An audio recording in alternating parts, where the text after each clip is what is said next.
নওগাঁতে council এবং খুব জাঁকজমকপূর্ণ হচ্ছে এবং এখানে ক্যান্ডিডেট অনেক, আমাদের 8 জন প্রেসিডেন্ট ক্যান্ডিডেট, 4 জন সেক্রেটারি ক্যান্ডিডেট এবং 9 জন সাংগঠনিক ক্যান্ডিডেট। আমরা আশা করি যে আমরা এর আগে নওগাঁর বিভিন্ন থানাগুলোতে আমরা কাউন্সিল করে সেখানে আমাদের লিডারশিপ ঠিক হয়েছে। এখানেও আমরা আশা করি যে সুন্দর একটি ভোট হবে। যেহেতু ভোটটা করতে হবে আমরা প্রাথমিক 2টা পর্যায়ে হবে, যেটা আমরা সেখানেও রাজশাহীতেও 2টা পর্যায়ে করেছি। প্রথম পর্যায়ে আমাদের 2টায় আমরা শুরু করব এবং সেখান থেকে আমাদের ভারপ্রাপ্ত চেয়ারম্যান কালকেও প্রধান অতিথি হিসাবে উপস্থিত থাকবেন এবং তার বক্তব্যের শেষের পরে আমাদের প্রথম অধিবেশন আমরা শেষ করার পরে আমরা ভোটটা শুরু করব। আশা করি যে আমাদের 3টা থেকে নাকি আশা করি আমরা যে 3টা থেকে আমরা ভোটটা শুরু করতে পারবো এবং 6টার মধ্যে আমরা রেজাল্ট দিয়ে দিতে পারবো। তা আপনাদের সবার সহযোগিতা আমরা চাই, যে আপনারা যেভাবে প্রতিটা সবকিছুতে আমাদের সহযোগিতা করেছেন। আর আমরা সব জায়গায় যারা আজকে বলে যে বিএনপি কতটুকু গণতন্ত্রে বিশ্বাস করে, কতটুকু গণতান্ত্রিক দল, আপনারা নিজেরাই সাক্ষী যে আমরা বিভিন্ন জেলা, উপজেলা, বিভিন্ন ওয়ার্ড, বিভিন্নভাবে আলোচনার মধ্যে দিয়ে ক্যান্ডিডেট ঠিক করা, ভোটের মাধ্যমে ঠিক করা, অর্থাৎ সম্মেলনের মধ্য দিয়েই কিন্তু আমরা সংগঠনটাকে বিকশিত করতে চাচ্ছি। তো সেই জায়গায় আমরা আশা করি যে কালকে আমাদের সম্মেলনের মধ্য দিয়ে এখানে লিডারশিপ ঠিক হবে। তবে এটুকু আপনাদের বলতে পারি যে যারাই প্রেসিডেন্ট সেক্রেটারি হোক না কেন, সবাইকে নিয়ে কাজ করার মতো মন মানসিকতা সবার আছে, সবাই থাকবে। কারণ প্রেসিডেন্ট তো সবাই হবে না, সেক্রেটারিও সবাই হবে না, একজন করেই হবে। তা আমাদের সেই ব্যাপারে আমাদের প্রত্যেকটা ক্যান্ডিডেট যারা আছে তাদেরকে আগেই বলা হয়েছে তারা মানসিকভাবে প্রস্তুত এবং একটা জাতীয় নির্বাচনের মতো একটা নির্বাচন এখানে হচ্ছে, আপনারা দেখতে পাচ্ছেন। তা আমরা আশা করি যে এই নির্বাচনের মধ্য দিয়ে আমাদের জাতীয় নির্বাচনেরও একটা প্রস্তুতি হয়ে যাবে। আমার জাতীয় নির্বাচনের একটা আবহাওয়া, জাতীয় নির্বাচনের একটা আবহাওয়া এখানে সৃষ্টি হবে।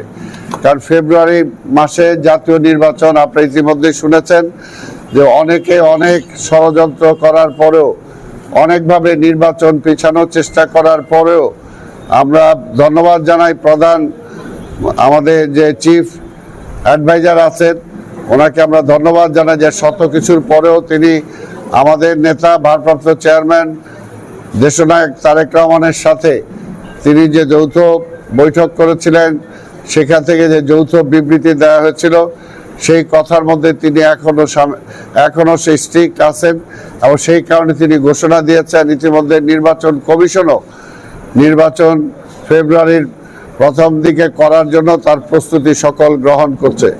আমরা আমাদের দলের পক্ষ থেকে বলতে চাই, আমরা সবসময় এই সরকারকে সহযোগিতা করেছি, এই সরকারকে আমরাই এনেছি এবং এই সরকারের মূল দায়িত্বটা আগে থেকে আমরা বলে এসেছি যে একটি নির্বাচিত সরকারের কাছে দায়িত্ব অর্পণ করাটাই হলো এই সরকারের মূল দায়িত্ব।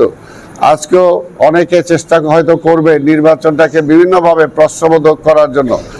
আমরা বর্তমান সরকারকে বলবো যে আপনারা সঠিকভাবে, পরিষ্কারভাবে, যদি আপনারা নিরপেক্ষভাবে আপনাদের উপদেষ্টারা যদি কোথাও এমন কোনো বক্তব্য না দেয় বা কোনো পার্টির প্রতি যদি তাদের কোনো ফ্যাসিনেশন না আসে, তাহলে আমরা তো বিশ্বাস করি যে একটা নিরপেক্ষ নির্বাচন হবে এবং সেই নিরপেক্ষ নির্বাচনের মধ্যে দিয়ে জনগণ অবশ্যই তার প্রার্থীকে তারা বিজয়ী ঘোষণা করবে এবং সেই বিষয়ে আমরা ইনশাআল্লাহ আশাবাদী। দীর্ঘ 17টা বছর এই ফ্যাসিবাদের বিরুদ্ধে আমরা লড়াই করেছি গণতন্ত্রের জন্য এবং গণতান্ত্রিক সরকারের জন্য।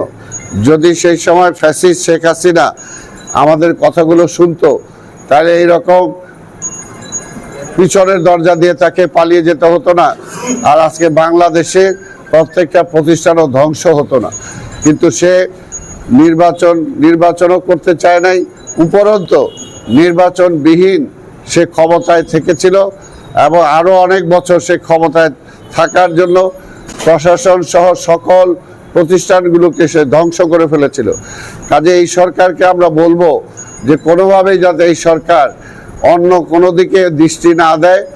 এখন আমরা বিশ্বাস করি যে বাংলাদেশের মানুষ আন্দোলনের মধ্য দিয়ে ফ্যাসিস্ট শেখ হাসিনাকে বিদায় করেছে, এবং এখনো যারা নির্বাচনের কথা বলেন যে নির্বাচন সুষ্ঠু করতে পারবে কিনা, পুলিশ করতে পারবে কিনা, এই প্রশাসন সাফিসিয়েন্ট কিনা, আমরা অন্তত বলতে চাই জনগণ কিন্তু প্রস্তুত।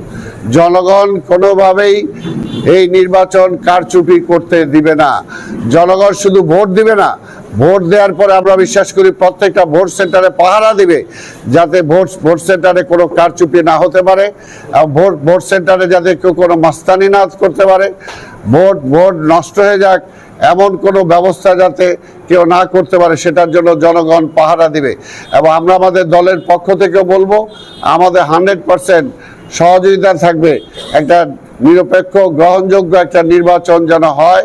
এবং সেই নির্বাচন অনুষ্ঠানের জন্য যেমনি গত দুর্গাপূজায় আমরা আমাদের নেতা, আমাদের চেয়ারম্যান তারেক রহমান নির্দেশ দিয়েছিল কোথাও কোনো দুর্গাপূজায় যাতে কোনো অঘটন না ঘটে, কর্মীরা আমাদের নেতারা সেখানে পাহারা দিয়েছিল।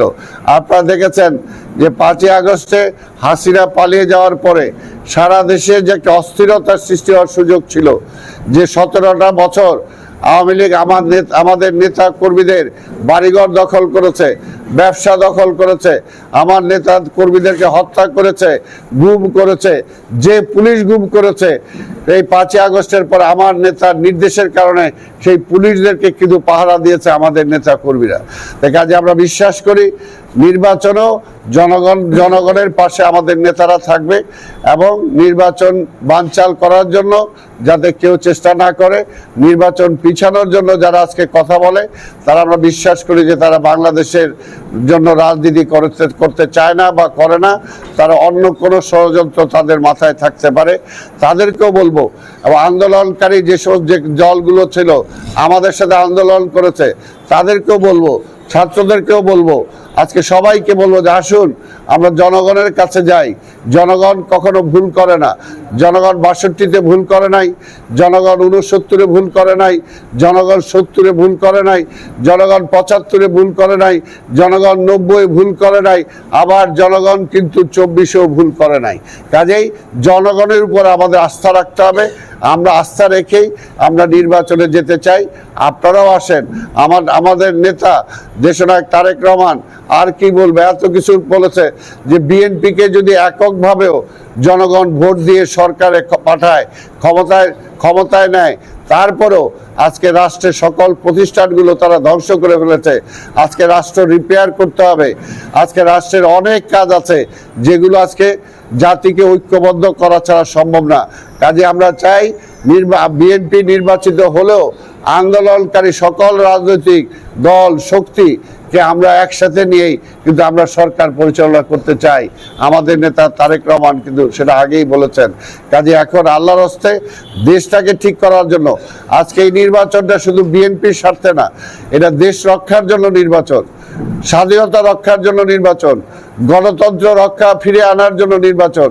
কাজে আমরা আপনাদের সাংবাদিক ভাইদের মাধ্যমে আমরা দেশবাসীকে আহ্বান জানাবো, আমরা যেমনি আমাদের সংগঠন শক্তিশালী করছি কাউন্সিলগুলোর মধ্য দিয়ে, আমরা নতুন নেতৃত্ব ঠিক করছি।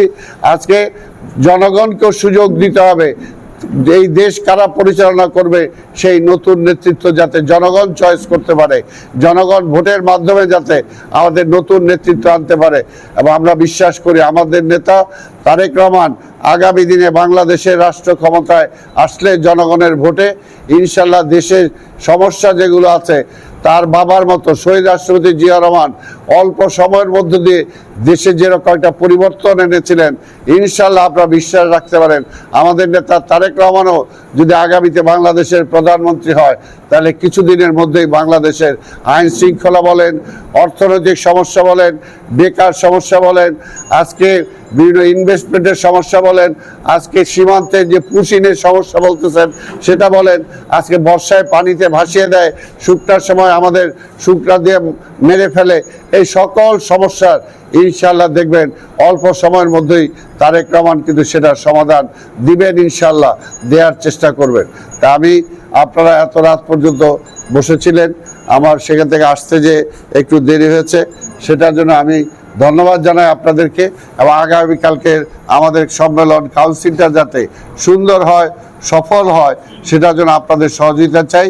এখানে পুরো দায়িত্ব দেওয়া আছে আমাদের বগুড়া জেলার সংগ্রামী সভাপতি বাদশা ভাই। এই কয়েকদিন সে তার বগুড়া থেকে মোশাররফ সহ আরও অনেককে নিয়ে এসে এইখানে ভালোভাবে কাজ করছে, আপনারা নিজেরাও দেখছেন। তো কাজেই তার সহযোগিতায় ইনশাল্লাহ আগামীকালকে সফল একটা কাউন্সিল হবে।